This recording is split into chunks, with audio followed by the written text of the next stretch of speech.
Hi, my name's Carl Beech. I head up Edge Ministries, and a few people have asked me to record a vivid dream I had last night on the 14th of March.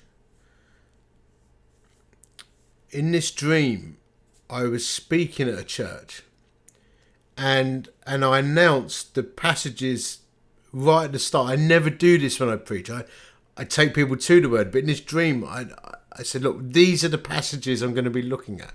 And I mentioned something from Acts that I can't remember, and another book. And then I said, and Amos 9. Amos 9. And someone said, what? And I looked at it as a woman looking at me with zero comprehension of what I was saying. And I said, Amos 9. She said, what's that? I mean, Amos 9. And I kept saying it, and she kept looking at me like she didn't understand what I was saying. And in the end, I went, Amos 9. A-M-O-S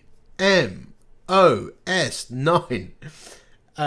Literally spelling it out. And she went, oh, right. And I woke up. It was early hours of the morning. And it was so vivid. Waking up was a shock. And I thought, well, I'll just go back to sleep. If it's the Lord, I remember in the morning, and often you don't. And I woke up some hours later. Amos 9. Now, straight in front of my head. Now, I'd not studied the book of Amos for some time. And I'm like, Amos 9?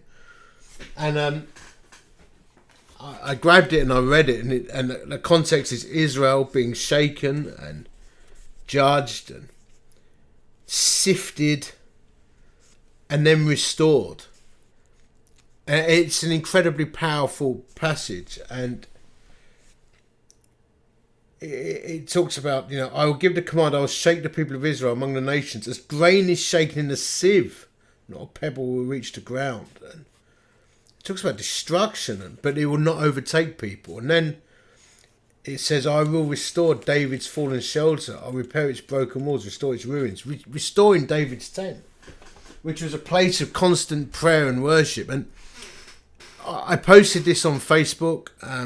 It started to get some attention. I believe it's the Lord. These are the points that I wrote down in the post. I believe this is not a time for us to have idols or false gods or to place your hope in anything other than Christ. I believe the tree is being shaken. The church is being shaken, and God is sifting the church according to Amos 9:8. But there will be a faithful remnant. And God is looking for those who will be faithful to him, and he'll strengthen them. That's a promise in Chronicles, actually. And I believe we're going to see new robust communities emerge of 24/7 mission and prayer and worship, the restoration of David's tent, 21st century monasticism, Amos 9:11, of places of worship and hospitality and justice and kindness to the poor and intercession where the fire of God is experienced too, like dynamic communities of Christ at the centre.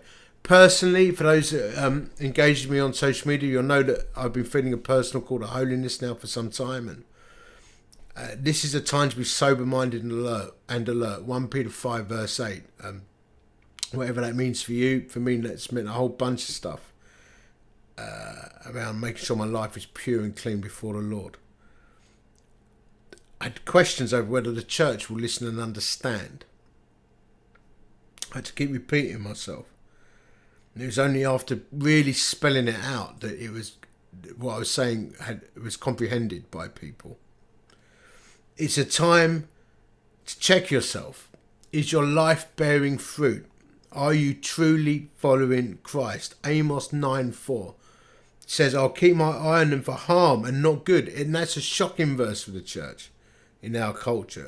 We're obviously post-cross and resurrection. God doesn't want to harm us. He sent Christ to us, but it's not a time for complacency.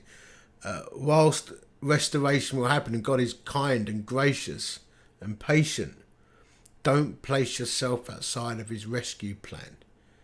You cannot rely on your own strength and intellect. We all need a rescuer. Again, are your feet on the rock of Christ? Are you truly placing your faith, hope, life and trust in him? And obviously the passage ends with a beautiful account of restoration. And I believe that God is calling us to see a convergence of mission, justice and worship. And that's massively part of what I'm involved in with Edge Ministries. I'm going to ponder this more, but what I'm going to finish by saying is, it says in Amos 5:14, seek good not evil that you may live, and the Lord, the God of armies, will be with you. Seek good not evil that you may live, and the Lord, the God of armies, will be with you. This is time to get on a narrow path, make a level path for your feet and stop faffing about. And I believe we're going to see new, robust, amazing, dynamic, holistic communities with Christ at the centre emerge. If we have the courage to pursue what God is calling us to do and make the necessary changes, see the reformation come which precedes a revival. God bless you. Thanks for listening.